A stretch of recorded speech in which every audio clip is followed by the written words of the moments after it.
Muzaffarnagar seat पर आमने सामने दो प्रबल दावेदार। इंडिया गठबंधन से हरेंद्र मलिक और एनडीए से संजीव बालियान उम्मीदवार। क्या कहता है मुजफ्फरनगर का सियासी समीकरण?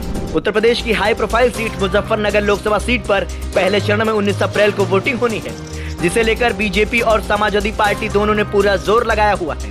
मुजफ्फरनगर में बीजेपी ने लगातार 2 बार से सांसद संजीव बालियान को ही मैदान में उतारा है, जबकि सपा की ओर से बड़े जाट नेता हरेंद्र मलिक को उम्मीदवार बनाया गया है। ऐसे में सीट पर 2 जाट नेताओं में कड़ी टक्कर देखने को मिल रही है। बता दें कि मुजफ्फरनगर लोकसभा सीट में 5 विधानसभा सीटें बुधना, चरथावल, मुजफ्फरनगर, खतौली और सरधना आती हैं। इस सीट पर मुस्लिम और जाट वोटर अहम भूमिका निभाते हैं।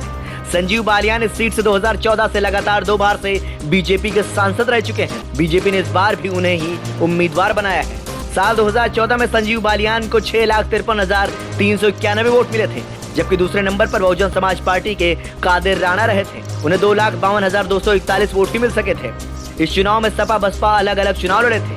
हालांकि 2019 के लोकसभा चुनाव में इस सीट पर जबरदस्त मुकाबला देखने को मिला था। इस चुनाव में सपा बसपा और राष्ट्रीय लोकदल मिलकर चुनाव लड़े थे। मुजफ्फरनगर सीट से संजीव बालियान का मुकाबला आरएलडी के चौधरी अजीत सिंह के बीच देखने को मिला था।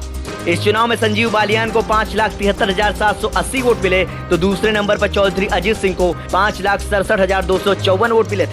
2019 लोकसभा चुनाव में बीजेपी को 49.7% और रालोद के हिस्से में 49.1% वोट आए थे। लेकिन इस बार राष्ट्रीय लोकदल बीजेपी के नेतृत्व वाले एनडीए में शामिल हो गई है। ऐसे में यहाँ का सियासी समीकरण अब बदल गया है। आरएलडी के साथ बड़ी संख्या में जाट वोटर्स का एनडीए के साथ आने की उम्मीद है, तो वहीं सपा बसपा भी अलग अलग चुनाव लड़ रहे हैं। मुजफ्फरनगर सीट का सियासी समीकरण। साल 1990 तक इस सीट पर कांग्रेस का दबदबा रहा, लेकिन पिछले 8 लोकसभा चुनाव में बीजेपी ने 5 बार यहां से जीत हासिल की है। संजीव बालियान की नजर इस बार जीत की हैट्रिक पर होगी, तो वहीं सपा के हरेंद्र मलिक संजीव बालियान के गढ़ को ध्वस्त करना चाहेंगे। बता दें कि समाजवादी पार्टी के प्रत्याशी हरेंद्र मलिक भी जाटों के बड़े नेता माने जाते हैं। हरेंद्र मलिक 1985 में खतौली से, 1989, 91 और 96 में बुरा विधानसभा से विधायक रह चुके हैं।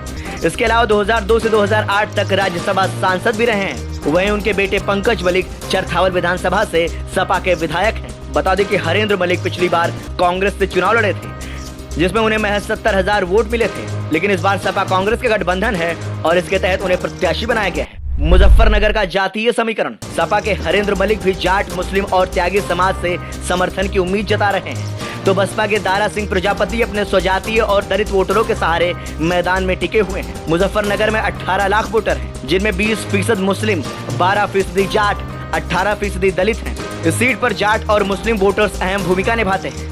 ऐसे में देखना दिलचस्प होगा कि मुजफ्फरनगर की सीट एनडीए के खाते में जाती है या इंडिया गठबंधन जीत दर्ज करता है। ब्यूरो रिपोर्ट, संदेश वाहक।